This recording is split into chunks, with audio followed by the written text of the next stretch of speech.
How are you? This is another edition of Riding in Cars with Researchers. I'm Dr. Jeff Kingsley, and I want to change the world.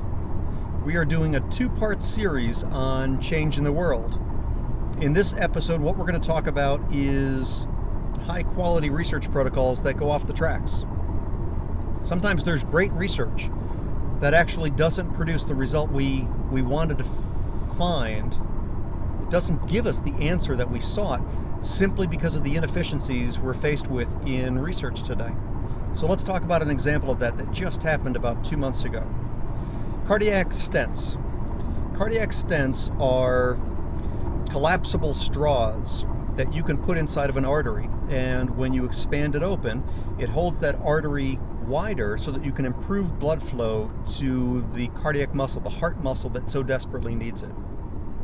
We have great data, decades worth of data, to show that patients who are acutely ill, patients who are having a heart attack right now, patients who are having chest pain right now, cardiac stenting absolutely improves their outcomes. Absolutely improves their outcomes. But there's conflicting data on patients who aren't acutely ill today. Patients who we can see they have a blockage, they've got hardening of the arteries, but they're not symptomatic today. There's conflicting data on whether or not putting a cardiac stent in those patients improves their outcomes. And so in 2011, some brilliant researchers designed a protocol, a well-designed protocol, to give us the definitive answer to this question. Asymptomatic patients who have a blockage, should we put in stents today? They got funding from the NIH, the National Institutes of Health. And after 5 years of trying, they had only found 5,000 patients for their research trial. They needed 8,000 patients for their research trial. After 5,000 patients,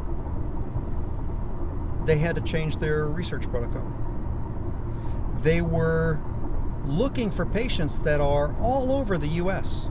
There are millions of patients who could meet criteria for this research trial. And after 5 long years of trying and lots of money invested, they had to change the research protocol to be able to salvage some scientific benefit of all that work, because they were running out of time, running out of money. We will never get the definitive answer we wanted to this question. Why? Simply because of the inefficiencies of research. They didn't have enough physician participation or patient participation. That inefficiency forced them to change the trial design. The only way we solve these mysteries of healthcare and find the definitive answers we need to how to treat patients so that we improve lives is through this research process.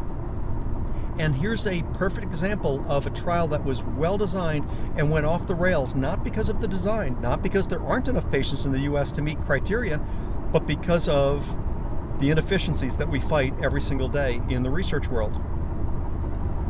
How do we change the world?